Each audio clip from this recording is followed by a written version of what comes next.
Hi guys, it's Melanie and welcome back to Living Luxuriously for Less, where we celebrate, decorate, and enjoy everyday life for less. Well, it has been quite some time since our last sit down, and I just think it's time for those. You know, every now and again here on this channel, I like to have a heart-to-heart with you guys, and there are some things that have been on my heart that have been plaguing me in this industry that just needs to be said, and today I want to tackle those things. Now, before I do, I want to put out this disclaimer. We are family. This is my opinion. It does not mean that it's, you know, the end all be all, but I've been in this industry for over 15 years now, and these are some of the practices that I've implemented into my own business, and you guys have watched how God has blessed my business so profusely that I've been able to walk away from a six-figure, very lucrative career to being able to curate content and beautiful weddings and events full-time. And so with that being said, I think that there's a lot of wisdom and a lot of know-how that I've acquired over the years and that I want to share with you guys. Now, the last time we had a sit down like this, I was here in Keelan Walker's studio, and I am today, this gorgeous set that they did for a photo shoot.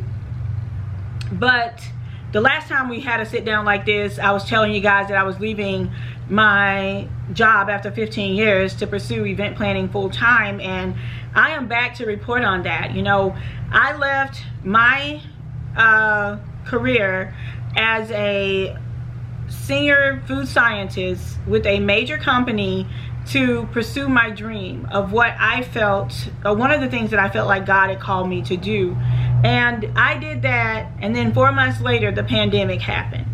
And I will, you know, to be totally honest with you guys and transparent, yes, there were times that I questioned myself, that, you know, did I really hear God? But then in the end, when I sat down, those 3 years were some of the most profitable years in my life. Like, in the midst of the pandemic, God still prospered me. And that's how I knew that this is what indeed He had called me to do.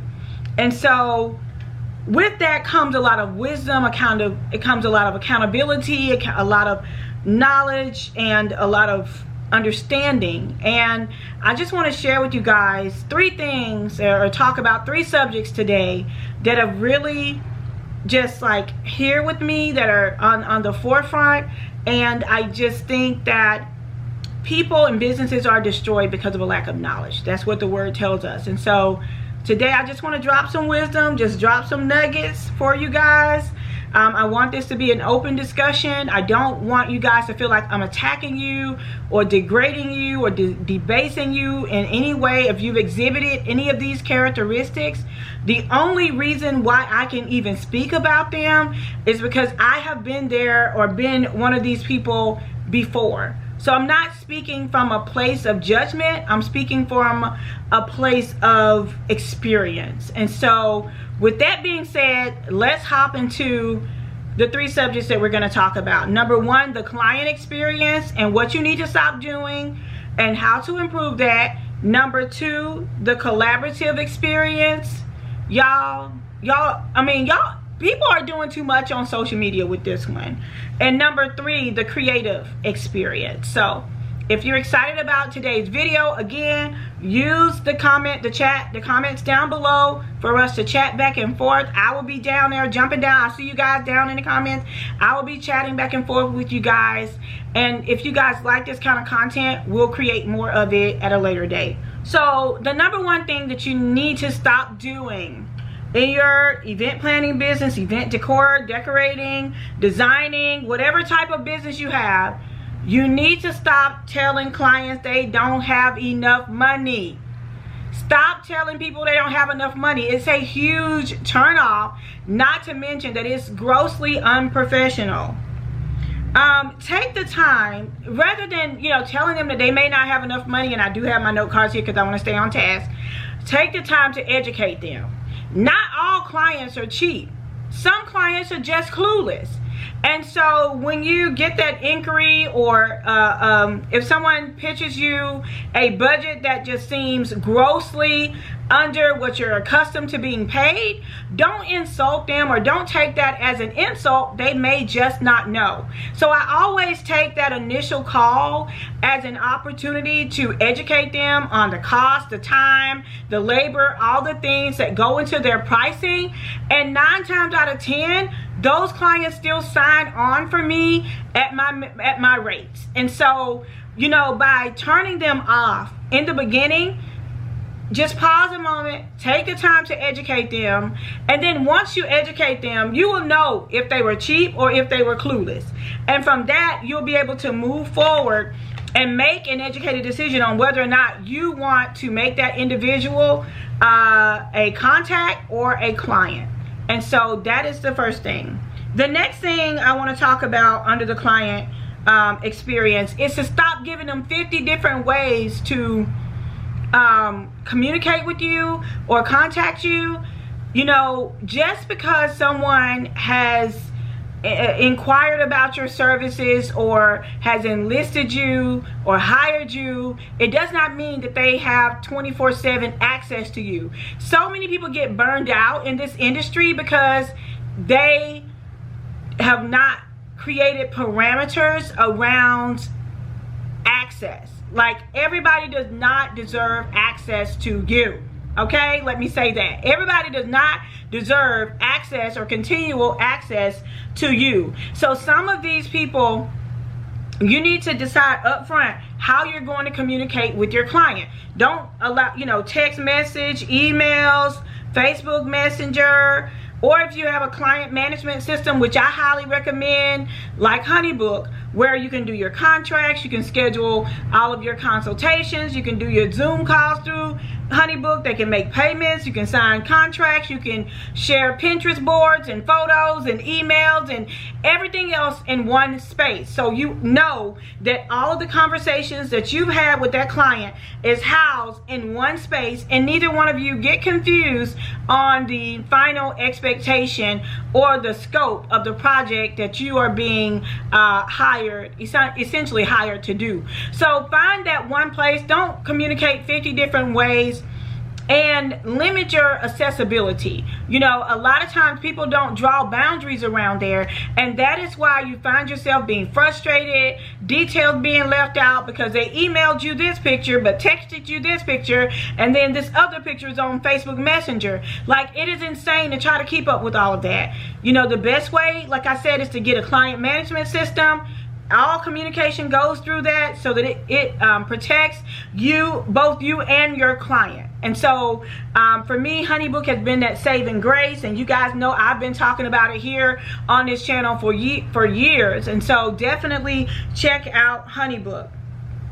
And then the third thing around the client experience, once you you educate your client, you empower your client by keeping everything organized. And the third thing that you want to do is to always give your clients an elevated experience. You know, don't just show up looking, acting, and speaking any kind of way.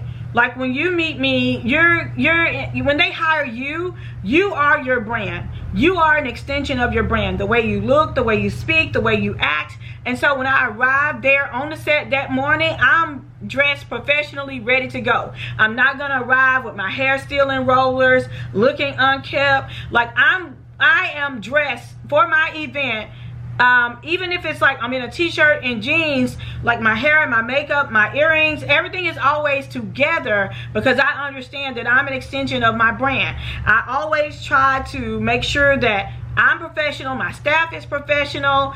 We try to keep things very professional as we're setting up. You don't want to be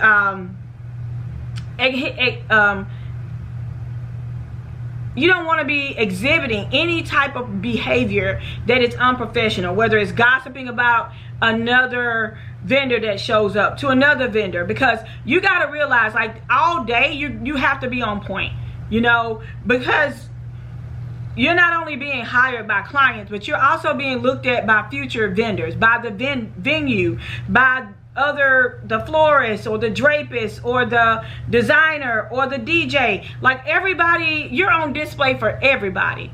And those people are just as much as your customers as the client that hired you. And a lot of times we don't think about that. We arrive late, or you're you know, the way you handle things, they're looking at those things. And when they may be already hired by someone else to perform a service, and they may ask the caterer, hey, do you know any good florists or any good decorators? And if you were at that event, you arrived late, you were looking a mess, you were listening to trap music while you were getting the room together, your floors, you're building flowers on site, the vendors all stressed out, they're not going to recommend you. Even though they didn't hire you for that event, they will make sure that they don't recommend you for the next event. This particular venue that I've worked at several times, I've been getting so many recommendations from this venue that I've had to turn them down. And they're one of the higher end venues in my area. They're one of the most expensive. I think it's like $5,000 for the weekend, but just to rent the venue, not including the decor. But I've been getting a lot of recommendations just because of the efficiency of my team and the professionalism that we exhibit from the time we arrive to the time that we leave. We are mindful, even though we can be in the venue to 12 o'clock, we understand the venue operators or the owners have been there all day just like we have, or the site, you know, coordinator. So we make sure that we are packed up and ready to go, that we're efficient, and we are constantly getting recommendations, not because I ever gave them a business card, but because they saw how I presented myself from the time I arrived to the time I departed. And so elevating that, you know, making sure you elevate yourself during that client experience is everything. And remember, the client that you are servicing is not the only client that is present. You have DJs, you have photo booth operators, you have dance floor people, you have rental companies, you have the venue owners. All those people are looking at you and how you perform your services. So, you know, making sure that you always put your best foot forward will determine if you are, you know, booked and busy or healthy and wealthy. So you determine what you want to be. For me, I want to be healthy and wealthy. I want to have a good balance, and that is where I am in my life right now. And so you know, I've been through that stage where I was booked and busy, but it wore me out, and that's not what I'm looking for. I'm looking for that next level, and doing these small things will definitely help you to get to the next level. The next thing I want to talk about is the collaborative experience, and this is mostly like around social media and how you post and how you credit and how you compensate others who are working or collaborating with you. I've had so many instances where people have stolen my work and presented it as my own. Let me just say this right here, right now. It is not okay for someone to steal your work without your permission and post it as if it is their own. If you are a designer, if you did not physically design that, if you were not hired to do that event, it is not okay for you to post it like it's your own. Now, if you collaborated on that event, the etiquette is to wait for the person who hired you as a freelancer to post and to properly tag you, and then you can share the event. But under no circumstances should you share that event before they give you the permission to do so. You would not like it if you went through months of planning, prepping, ordering, the stress of designing this event, and because you hired a freelance photographer or a freelance florist or designer or whatever to come in and help you, after all the months of planning, and then before you can get your professional photos, they've like put them all over social media. You would not like that. And so if you are working with someone and you are not the designer, don't post until you've been given permission to post, and don't post until you have asked them if it's okay to post. And that's the best way to keep down or diffuse any confusion or division or anything that may happen with that relationship in the future.